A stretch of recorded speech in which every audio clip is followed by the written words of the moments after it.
Namaste and welcome to this exciting episode of Sathology Debunking Mythology.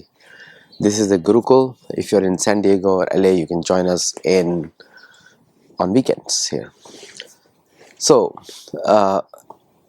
Matt Rutt of जो NATO के secretary general हैं, उन्होंने और Lindsey Graham ने दोनों ने थ्रेटन किया भारत को कि 100% टैरिफ लगाएंगे अगर भारत रशिया से तेल खरीदता है, और चाइना के ऊपर भी यही बोला, ब्राज़ील के ऊपर भी यही बोला।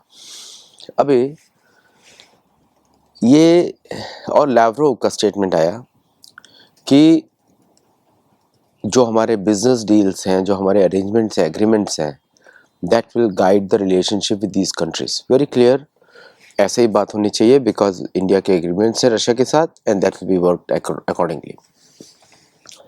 लेकिन ये सडनली जो थ्रेट जो चल रही है, ये what is the background of that, ये समझना जरूरी है। अभी where the money flows, attention goes. जिस तरफ पैसा जाता है उसी तरफ अटेंशन जाता है।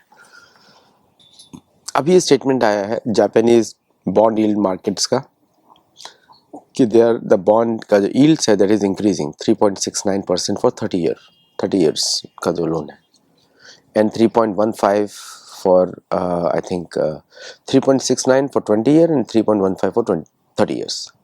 मतलब जितना स्पेस होगा, when the bond prices go up then the investors are selling. तो जो मास सेल हो रहा है एंड इज गोइंग अप, अगर 5% पहुंचता है which will be very short, that will be the trigger point for Japan to start selling US treasuries. और already उसका इफेक्ट आपको दिख रहा है अमेरिकन बैंकिंग सिस्टम पे। Anyone who knows macro economics can understand कि बैंकिंग सिस्टम जो है अमेरिका का, अभी वेल्स फार्गो बैंक का जो प्राइसेस हैं तुरंत अभी क्रैश हुआ है। They have taken $188 billion again, और उनको ये पता नहीं कि अगला $188 billion कहाँ से आएगा। मुझे ये समझ में नहीं आता है कि इनका इकोनॉमिक्स का लेसन्स कैसे लिया इन लोगों ने, कि अगर आपके पास you don't have anything to sell, आप कुछ मैन्युफैक्चरिंग नहीं करते, यू मैन्युफैक्चर बेसिक थिंग्स लेकिन you are not manufacturing most of the things people need, तो कितना इकॉनमी चलेगा, कितनी दूर तक चलेगा? सब कुछ तो चाइना पे डिपेंडेंट है। American businessman manufacturing in China, ये कोई चाइनीज ये it is to done to reduce the cost. आप चाइनीज़ का लो मैन्युफैक्चरिंग बेस यूज़ करते हैं, लो कॉस्ट ऑफ वेजेस आप यूज़ करते हैं और उसको मल्टीप्लाई करते हैं 200-300% and then you sell it in USA. आपको थोड़ा सा एग्जांपल बता दूं, luxury brand Louis Vuitton, even though European brand है, उसकी मैन्युफैक्चरिंग कॉस्ट चाइना में $35 है, लेकिन वो बैग्स को अमेरिका में बिका जाता है $1400 में। क्यों? बिकॉज आपने वो एक स्टेटस बनाया हुआ है लग्जरी आइटम का, and you are paying much more than what you are actually manufacturing it for, और प्रॉफिट सारा अमेरिका में ही अब्जॉर्ब होता है। इसीलिए ये मार्केट सारे इन्फ्लेटेड है। दूसरी जगह मैं देख रहा था, अमेरिकन डेटा को देख रहा था, वो लोग थ्रेटन कर रहे थे कि इतना बिलियन, लाइक कितना 27 बिलियन, मतलब $28 billion अमेरिका से वैक्सीन भेजते हैं, भारत 10.5 बिलियन भेजता है, चाइना 15 बिलियन भेजता है, रेमिटेंस होते हैं। उसका मेन रीज़न है रिजर्व करेंसी स्टेटस। अगर आपकी करेंसी का वैल्यूएशन इस रिजर्व का नहीं होता और दुनिया उसको यूज़ नहीं कर रही होती तो nobody would have come here, क्योंकि एक्सचेंज रेट उसका कोई रेलेवेंस ही नहीं है, इसलिए होता है। तो यू आर मतलब complaining as well as enjoying. अभी मैं देख रहा था कि insurance premiums have gone up in America. मतलब ऐसा कौन सा इंसिडेंट होने वाला है जो इंश्योरेंस प्रीमियम्स ऊपर जा रहे हैं? ऐसा कौन सा इंसिडेंट होने वाला है? बिकॉज जब भी इंश्योरेंस प्रीमियम्स ऊपर जाते हैं, इसका मतलब ये है insurance companies are not sure कि what is going to happen in this country. तो घर के इंश्योरेंस प्रीमियम्स ऊपर जा रहे हैं, तो व्हाट इज अनसर्टेनिटी है? ये सब सोचने के विषय है। दूसरा, अभी जब हम अमेरिका जब बात करता है, पहले तो वो लॉन्ग रेंज क्रूज मिसाइल्स ही बेचने की बात करते हैं 1500 किलोमीटर। लैवरोव का भी मैसेज आ जाता है कि आपने यूज़ किया it is an act of war, हम उसको रिटेलिएट करेंगे, है ना? तो ये सब हो जाता है। एंड मार्क रट जो कि यूरोपियन टैक्स पेयर मनी को, सी ईयू जो ब्लॉक है, एज एन ओवर आर्चिंग, ये कोई इसके पास लैंड भी नहीं है. EU is a call it एक चैम्बर ऑफ कॉमर्स के जैसा है. उसके पास nothing, they have no assets, they derive from the member countries and they control the member countries. So they are effectively working like United States. EU जो है भारत के जितना ही बड़ा है, पॉपुलेशन उसकी 300 मिलियन 350 मिलियन है, या 400 मिलियन भी ज़्यादा भी हो सकती है, बिकॉज वहाँ पे इलीगल इमिग्रेशन बहुत होता है. तो EU का वो जो रियलिटी है, अब वो लिंडसे ग्राहम और अमेरिकन पॉलिटिशियंस को कॉपी करके भारत को थ्रेट दे रहे हैं. What will happen to EU if India cancels the free trade agreement with EU? What happens there? What will happen to EU if China cancels the free trade agreement? You know, when China or India cancels the free trade agreement with EU will have internal rights. So what is it pointing to? It is pointing towards EU because local politicians rejected it. So now what is going to happen is कि वो जो internal जो उनका politics है and India's reaction भी वहाँ पे बड़ा strong होगा. It's going to create a problem for the EU countries internally. Many countries are going to not pay. तो EU कहाँ से पे करेगा? From where they are going to get $10 billion of taxpayers' money from France and everybody else? From where they will get? तो ये तो ऐसा नहीं है कि EU collects taxes from individual countries. They pay fees to maintain EU. How will they convince कि कौन पे करेगा? तो only countries which are left to pay will be France. France तो करने वाला नहीं है. Germany, EU is not, UK is not part of it. तो Germany may pay. Nordic countries can pay, मतलब जो नॉर्वे, स्वीडन और स्कैंडिनेवियन कंट्रीज हैं वो पे कर सकती हैं. और probably Spain can pay. Spanish economy is too poor right now. Portugal can pay. Portugal की इकोनॉमी तो है ही नहीं, एग्जिस्ट नहीं करती, literally it's bankrupt. Italy can pay. Giorgia Meloni पे करेगी? नहीं. Who is going to pay? That's an important question. तो ये सब जो है गीदड़ भभकी है, ये सब हवा में बातें हो रही है कि टू प्रेशराइज कि रशिया से तेल बंद करो. अरे जब आपका पीक प्रेशर था तब भारत ने बंद किया, नहीं किया तो अब करेगा. तो are you forcing Bharat to take a tough stand कि भाई हम लेते रहेंगे, आप करते रहो जो करना है? You are not going to do that. End में जाके क्या करोगे? You have to agree. या भारत से भी युद्ध करोगे? Will Europe fight with Bharat also? तो इम्पॉसिबल. ये सब गीदड़ भभकी है और actually they don't know what to do. उनको पता ही नहीं क्या करना है. अमेरिका को भी नहीं पता क्या करना है. एक्चुअली एक ही चीज़ करनी है. जैसे मार्को रूबियो ने ओपनली बोला कि अगर हमारा रिजर्व करेंसी स्टेटस चला गया तो हम सैंक्शन नहीं लगा पाएंगे. तो the whole point of the reserve currency status was putting sanctions. जैसे बार बार बोलता रहता हूँ कि new colonization happened after 1945. United Nations के थ्रू कॉलोनाइजेशन कंटिन्यू रखा गया. यूनाइटेड नेशंस के थ्रू और डॉलर सुप्रीमेसी के थ्रू कॉलोनाइजेशन कंट्रोल रखा गया ताकि लोगों को वैसे दबा के रखा जाए. And the West looted in the last 90 years also the world. Favourable trade deals, बच्चों को लेकर आना, Indians were spending more money to come to this countries so that the children can study. ऐसे करके लूटा गया बार बार. तो कॉलोनाइजेशन पीरियड एंडेड इन 1947. फिर न्यू कॉलोनाइजेशन स्टार्टेड टिल 2025. अब अगले 10 साल बचे हैं रीसेट होने के. उसके बाद क्या होगा? One world power has to emerge and that has to be more equal to everybody else. तो एक ही लग रहा है भारत, और कुछ लग ही नहीं रहा है. बिकॉज भारत के पास, भारत की सैन्य शक्ति भी उस प्रकार की होनी चाहिए कि they can rule the seas, whether it's a Pacific और अटलांटिक और एनी अदर ओशन. तो उनको वो देखना ही पड़ेगा. So that's why India is also growing with all those investments जो कि उसको एरिया में propel करेंगे. One remarkable thing about EU is कि EU के अंदर जो डिसीजन मेकर्स हैं वो यूरोपियन पॉपुलेशन से एकदम अलग है. उनका डीपॉपुलेशन हो रहा है. वहाँ पे birth rates are 1.4 to 1.6. America में भी एंग्लो सैक्सन का बर्थ रेट है 1.4 to 1.6. उनका डीपॉपुलेशन हो रहा है, दैट मीन्स रिप्लेसेबल पॉपुलेशन नहीं है। इसका मतलब ये है कि कुछ सालों में ये भी गायब हो जाएंगे। So the demography is changing so much, लेकिन पावर में वो लोग नहीं आ रहे हैं जो मेजोरिटी में है, क्योंकि उधर कहीं भी किसी भी कंट्री में नेचुरल डेमोक्रेसी नहीं है। नेचुरल डेमोक्रेसी अगर होती तो डेमोग्राफिक्स शुड रूल, वहाँ पे नहीं है। भारत में लोकतंत्र है, और भारतीयों को जो गलत सिखाया गया यूरोपियंस ने, 2 बच्चे रखना, वो भारत हिंदू पॉपुलेशन के लिए इट्स ए सुइसाइडल। अभी आयुष मिनिस्ट्री ने भी ऐसा बोला, सुइसाइडल है, वो ऐसा नहीं करना चाहिए, बिकॉज उससे हिंदुओं की पॉपुलेशन बहुत कम होगी। हिंदुओं की पॉपुलेशन मिनिमम 2.8 इज रिप्लेसेबल।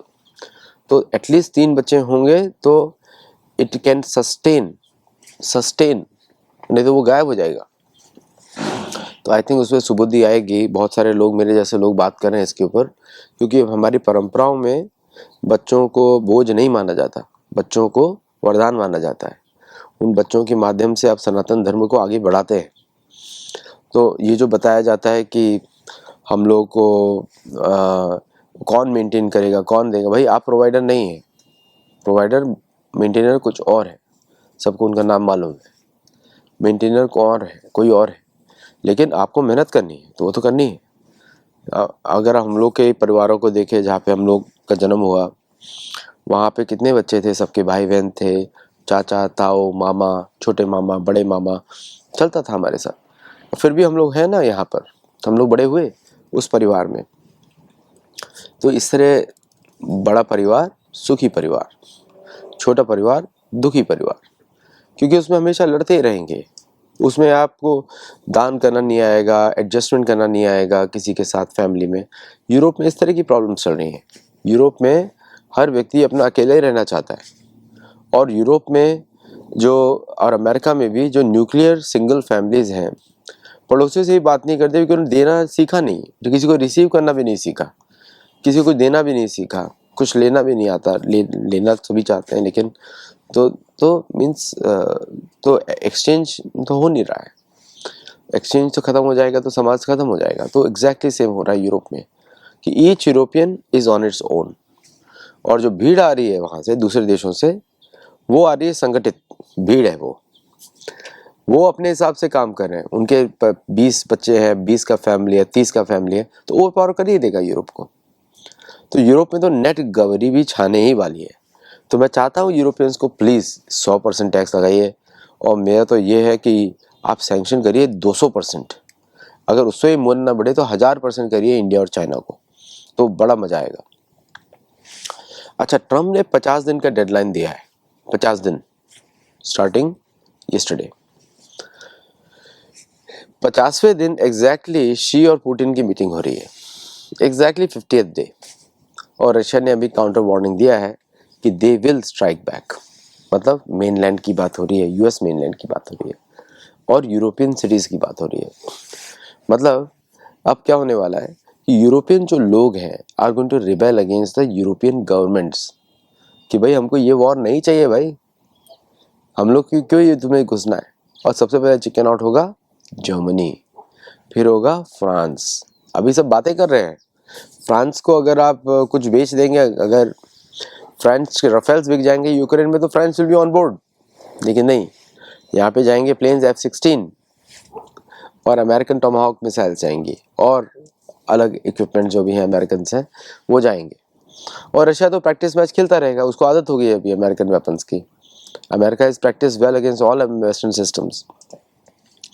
तो इसमें अल्टीमेट नुकसान तो यूक्रेन का ही है, लेकिन उसको मैं ऑलरेडी पिछले शो में बता चुका हूँ। बट 100% टैरिफ की जो बात अमेरिका कर रहा है, they out of their minds. Lindsey Graham जो है शुरू से ही एक्सट्रीमिस्ट माना जाता है। पाकिस्तान भी जाएगा, इधर भी जाएगा, मतलब उसकी आंखों से दिखता है कि इज मतलब कुछ मेंटली साउंड नहीं है। 500% लगाएगा, 600% लगाएगा, 1000% लगाएगा। It's not going to happen, it's not going to cut the ice.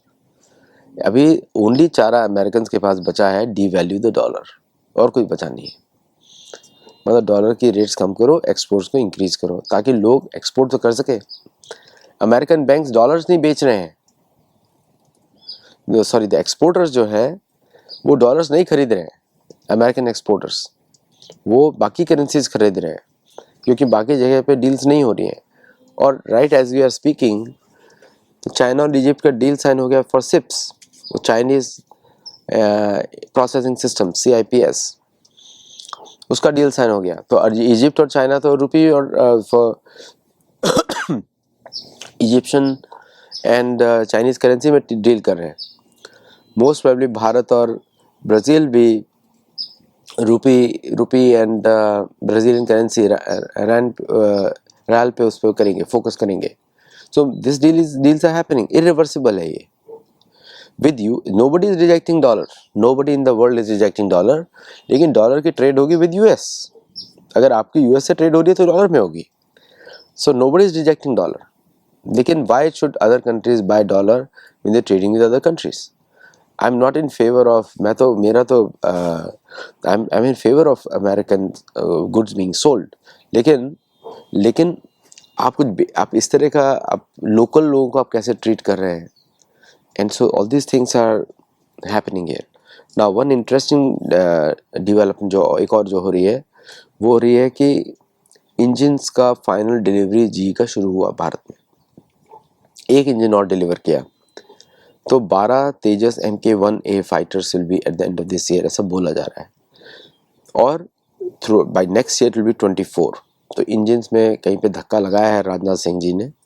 तो ये एक्चुअली आप हम देख सकते हैं कि राजनाथ सिंह का बात हुआ पीट हेगसेथ के साथ और इधर धक्का लगा। मतलब कि US का और इंडिया का मिनी ट्रेड डील होने वाला है। उसके बावजूद ये जो धमकी दी जा रही है भारत को, वो actually it doesn't make any sense. उसका सेंस ही नहीं बनता कि वाई द धमकी जो दी जा रही है इस समय। तो ये सब this is all just a mental speculation और ऑल जस्ट ए क्या बोलते हैं उसको, शो ऑफ है, दिखाने के लिए। एक्चुअली रियलिटी में कुछ ऐसा हो नहीं रहा है। दूसरा, ट्रम्प एडमिनिस्ट्रेशन जो है इंटरनली अंडर प्रेशर है from the MAGA crowd for the Epstein files में, बहुत भयंकर प्रेशर में है। So do you think that he is going to upset that apple cart of Epstein files?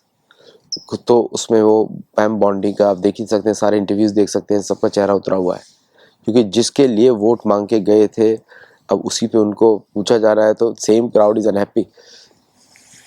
Do you think they will going to risk it? नहीं, उसके लिए वो सोल्यूशन निकालेंगे। पार्टली अभी बोला कि एप्सिन राइम को भूल जाइए, कुछ ऐसा एग्जिस्ट ही नहीं करता।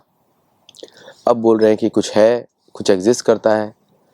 तो अभी इस पे वोटिंग भी हुआ आज इन द कांग्रेस और उसको रिपब्लिकन्स ने अपोज भी किया। अगर कुछ नहीं था तो अपोज क्यों किया? So all those things are going on. तो the only recourse for left for America is to create wars outside, ताकि अंदर से अटेंशन चला जाए। तो ये बड़ा खतरनाक पीरियड है दुनिया के लिए कि आप कि दुनिया में और जगह जगह कॉन्फ्लिक्ट क्रिएट किए जाएंगे।